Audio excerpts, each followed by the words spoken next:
हरे Krishna, Radhe Radhe friends. आप सभी को ज्येष्ठ के महीने में आने वाली साल की सबसे बड़ी एकादशी निर्जला एकादशी या भीमसेनी एकादशी की अनंत और अनंत शुभकामनाएं। तो फ्रेंड्स, आने वाली है निर्जला एकादशी। तो आज हम आपको बताएंगे निर्जला एकादशी का व्रत किस दिन रखा जाएगा, साथ ही जानेंगे व्रत की संपूर्ण जानकारी।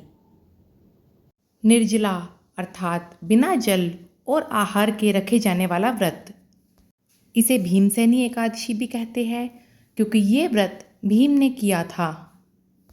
तो फ्रेंड्स, पूरे साल में 24 एकादशियाँ आती है और अधिक मास में इनकी संख्या 26 हो जाती है।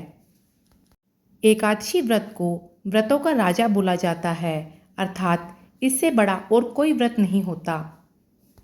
और साल की सभी एकादशियों में सबसे बड़ी एकादशी जो होती है उसे निर्जला एकादशी कहा जाता है। ये बहुत ही महत्वपूर्ण और फलदायी एकादशी है। अगर आपने अभी तक एकादशी का व्रत प्रारंभ नहीं किया है और आप प्रारंभ करने की सोच रहे हैं तो आप निर्जला एकादशी से अपने व्रत का प्रारंभ कर सकते हैं। ये साल की बड़ी एकादशियों में से ही एक है। और अगर आप एकादशी व्रत करते हैं और किसी कारण से साल में कोई भी एकादशी आपकी छूट गई है या व्रत में कभी कोई गलती हो गई है, गलती से कुछ खा लिया है, कहीं जाना पड़ गया है, तो आप निर्जला एकादशी का व्रत करके वो सभी एकादशियों का पुण्यफल प्राप्त कर सकते हैं। सिर्फ एक निर्जला एकादशी का व्रत ही ऐसा है जिसे करने से हमें पूरे साल में आने वाली सभी एकादशियों के पुण्यफल प्राप्त होते हैं।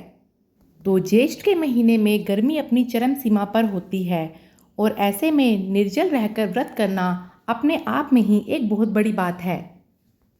तो फ्रेंड्स, अगर आप निर्जल रहकर निर्जला एकादशी का व्रत करते हैं तो आपको पूरे साल की एकादशियों का फल प्राप्त होता है। और अगर आप फलाहार रहकर ये व्रत करते हैं तो आपको सिर्फ एक ही एकादशी का फल प्राप्त होता है। परंतु एकादशी के नियमों का पालन आपको दशमी से लेकर द्वादशी तक करना होता है। जैसे दशमी तिथि पर ही महिलाएं अपने बाल धो ले, तुलसी दल भी दशमी तिथि को ही तोड़ के रख लिए जाते हैं। किसी भी प्रकार का तामसिक भोजन दशमी से लेकर द्वादशी तिथि तक हमें नहीं करना चाहिए। तो अगर आप निर्जल रहकर यह व्रत कर रहे हैं तो आप दशमी तिथि पर हल्का भोजन ही खाएं और साथ ही तले भुने भोजन से परहेज करें। दशमी तिथि पर ना तो चावल का सेवन करें और ना ही किसी और को चावल दे।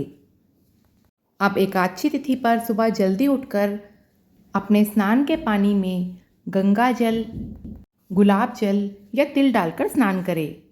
अपने पूरे घर में गंगा जल का छिड़काव करें। अपने बाल गोपाल, लड्डू गोपाल को पंचामृत स्नान कराएं। पीले रंग के वस्त्र पहने और अपने बाल गोपाल को भी पीले रंग के वस्त्र ही पहनाएं। फूलों से अपने बाल गोपाल का श्रृंगार करें और फिर धूप दीप जलाकर अपने निर्जला एकादशी व्रत का संकल्प लें। संकल्प के समय ही आपने ये बोलना है कि आप 24 घंटे का निर्जल व्रत कर रहे हैं या सूर्य अस्त तक या फिर दोपहर तक, क्योंकि जैसा संकल्प हम लेते हैं उसी का हमें पालन करना होता है। संकल्प के बाद आप निर्जला एकादशी व्रत की कथा पढ़ें। कथा पढ़ने के बाद भगवान को भोग समर्पित करें और इसके बाद विष्णु भगवान की, एकादशी माता की और तुलसी माता की आरती करें। सुबह व संध्या दोनों समय तुलसी मैया की पूजा आरती करें। ध्यान रखें, आपने तुलसी दल नहीं तोड़ने हैं, तुलसी जी में जल भी नहीं चढ़ाना है, परंतु तुलसी मैया की पूजा आरती करनी है और परिक्रमा भी ज़रूर करनी है। अगर आप रोज़ाना तुलसी मैया की 4 परिक्रमा करते हैं तो एकादशी के दिन आप कम से कम 11 परिक्रमा करें। अब इसके बाद पूरा दिन आप अपना अधिक से अधिक समय नाम जाप में ही व्यतीत करें। शाम के समय घर के मुख्य द्वार पर दीप प्रज्वलित करें, तुलसी मैया पर भी दीपक जलाएं और यदि संभव हो तो इस दिन अपने घर के मंदिर में एक अखंड दीपक ज़रूर जलाएं और जितना अधिक हो सके देर रात तक प्रभु का कीर्तन करें। तो आइए अब जानते हैं एकादशी 6 तारीख की रखी जाएगी या 7 तारीख की। तो फ्रेंड्स, एकादशी तिथि का प्रारंभ 6 जून रात को 2:16 पर हो रहा है और वही इसका समापन 7 जून सुबह में 4:47 पर हो रहा है। तो इसीलिए 6 और 7 दोनों ही दिन की एकादशी मनाई जा रही है। तो ऐसे में वैष्णव लोग 7 जून की एकादशी मनाएंगे। तो जब भी 2 दिन की एकादशी होती है तो दूसरे दिन की एकादशी का व्रत करना अधिक सर्वोत्तम होता है। इस्कॉन टेम्पल, गौड़ीय संप्रदाय, निमित्त संप्रदाय, राधा माधव मंदिर, इन सभी जगह पर 7 जून की एकादशी मनाई जा रही है और बांके बिहारी जी के मंदिर और खाटू श्याम में 6 जून की एकादशी मनाई जा रही है। तो फ्रेंड्स, आप जिस भी संप्रदाय को फॉलो करते हैं आप उसी के हिसाब से एकादशी का व्रत करें। और ऐसे में जो लोग दोनों दिन का व्रत करना चाहते हैं वो 6 तारीख को फलाहार खाकर व्रत कर सकते हैं और 7 तारीख को निर्जल रहकर।